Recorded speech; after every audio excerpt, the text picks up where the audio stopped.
1,000 plus faculty, 600 plus PhD, industry-driven skilling. KL, deemed to be university. వాడికినండి 5 సంవత్సరాలు జైల్లో పెట్టారండి.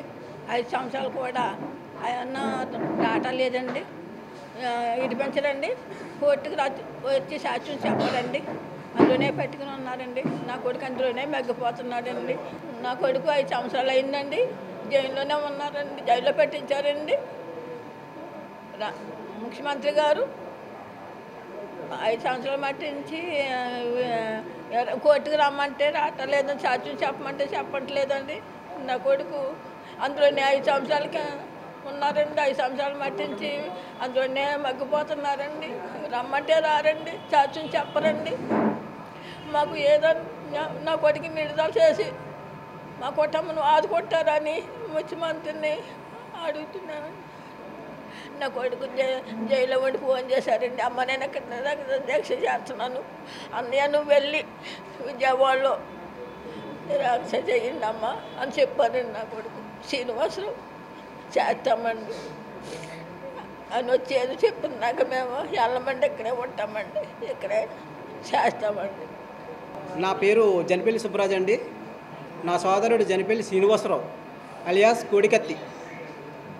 కేవలం జగన్మోహన్ రెడ్డి గారు ఎలక్షన్లో లబ్ధి పొంది నా సోదరుడైన నా తమ్ముడు కోడికత్తి కేసు అని పెట్టి లబ్ధి పొంది ముఖ్యమంత్రి అయ్యారు. ఆయన 5 సంవత్సరాల నుంచి నా సోదరుడైన శ్రీనివాసరావుని జైలు నుంచి విడుదల కావట్లేదు. ఈయన కోర్టుకి వెళ్ళరు, సాక్ష్యం చెప్పరు.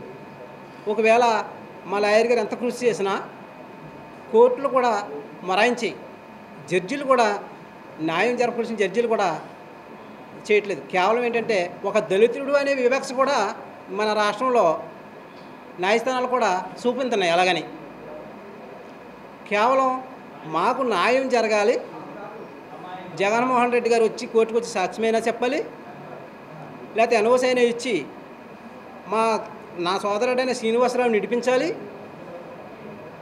ఇడిపించాలి, మా కుటుంబాన్ని ఆదుకోవాలి. లేని ఎడల మేము రేపటి నుంచి మేము కార్యాచరణ ఏమి పెట్టుకున్నానంటే, రేపు ఉదయాన్నే దుర్గామాత టెంపుల్కి వెళ్ళి ఆవిడ్ని దర్శనం చేసుకుని వచ్చి విజయవాడలోనే మేము అమర నిరాహార దీక్ష చేస్తాం. మేము పచ్చి మంచినీళ్ళు పుట్టం, మా ప్రాణాలను అర్పించి మాకు న్యాయం జరిగే వరకు కూడా విజయవాడలోనే నిరాహార దీక్ష చేస్తామని నేను చెప్తున్నాను. అలాగే అన్ని విధాలకు కూడా మా లాయర్ అయిన సలీం గారు మమ్మల్ని ఆదుకున్నందుకు మేము ఎన్ని జన్మలు ఎత్తినా ఈ జన్మకు ఆయన రుణం మేము తీర్చుకోలేము. ఇప్పటి నుంచి కూడా ఆయన మాకు అందుబాటులో ఉంటారు, మాతో పాటు మాకు సాయం చేస్తారు.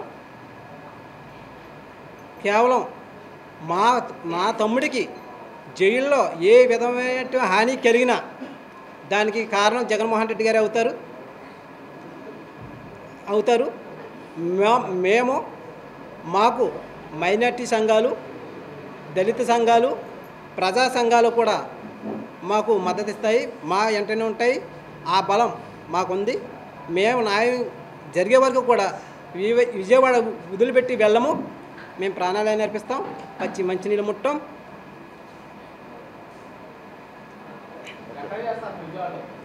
ఎక్కడన్నది రేపు దుర్గామాత టెంపుల్కి వెళ్ళి దర్శనం చేసుకుని వచ్చి ఎక్కడ అన్నది కార్యాచరణ అప్పుడు చెప్తాం. అది సార్ అనుమతులు కోరటానికి కోరటానికి పోలీసు వారు ఇంటికాడ ఉంటేనే ఇల్లు గడప దాటకుండా అరెస్టులు చేసేస్తున్నారు సార్. పోలీసు వారికి తెలియదా న్యాయస్థానాలు ఏం చేస్తున్నాయో తెలియట్లేదా? జడ్జిలు కూడా ఆలోచన మనసు పెట్టి, అయ్యో ఒక దళిత పేద కుటుంబం బజార్ని పడిపోయింది, వాళ్ళ తల్లి అలోమని ఏడుస్తుంది, ఆ ఉసురు మనకు కూడా తెలుస్తుందని గ్రహించారు కదా ప్రతి ఒక్కరు. ముఖ్యమంత్రి గారు ఏమైనా ఎవరైనా చూస్తున్నారు కదా కళ్ళతో, గ్రహించి న్యాయం చేయాలి కదా, ఆదుకోవాలి కదా.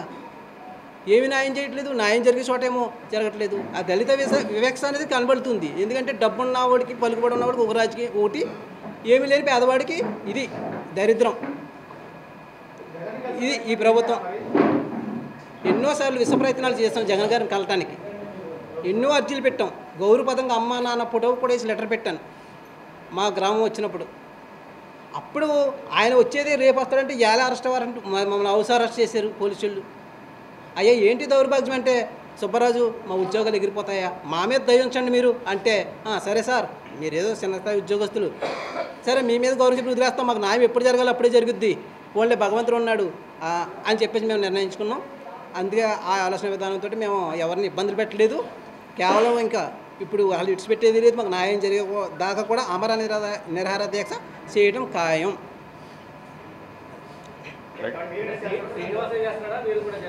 శ్రీనివాసు ఫోన్ చేసి చెప్పాడు, అన్నయ్య నా పరిస్థితి బాగాలేదు, నేను రేపటి నుంచి నేను జైల్లో నిరాహార దీక్ష చేస్తున్నాను నేను అని చెప్పడం జరిగింది. అయ్యో తమ్ముడు, నువ్వు అక్కడ నిరాహార దీక్ష అయితే మేము కూడా విజయవాడలో నీకు సాయంగా మేము చేస్తాము. మనకి ఇది మైనార్టీ సంఘాలు, దళిత సంఘాలు తోడుగా ఉన్నాయి తమ్ముడు, మేము కూడా చేస్తాం, ఎంత దూరమైనా వెళ్తాం ఈ విషయంలో అని చెప్పేసి చెప్పడం జరిగిందండి. మరిన్ని వీడియోస్ కోసం ఛానల్ ని సబ్స్క్రైబ్ చేయండి, లేటెస్ట్ అప్డేట్స్ కోసం వాట్సాప్ ఛానల్ ని ఫాలో చేయండి, అండ్ లింక్ డిస్క్రిప్షన్ లో ఉంది.